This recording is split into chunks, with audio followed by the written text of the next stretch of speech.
Question number 24. A simple pendulum oscillates as shown. A, B, C are the three positions. At which position is the resultant force of the pendulum bob 0? Where is the resultant force 0? Many of them think that B is the right option. B is not the right option. I'll tell you why.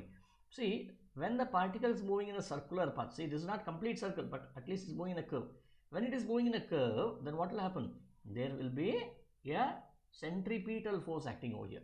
Where does the centripetal force act here? It acts here, it acts here, it acts here. Everywhere it acts. Okay, because when I write down the equation here, you can write something like, if it is moving, static FBD can directly say T is equal to mg. This is your static FBD. It means what? When the particle is at rest. When the particle is moving like this, you should write T should be equal to, T is here, mg is here, and then you will write T minus mg is equal to mv square by r. Right? So therefore, this is never 0. In other words, the resultant force is never 0 during the oscillation. D is the right answer.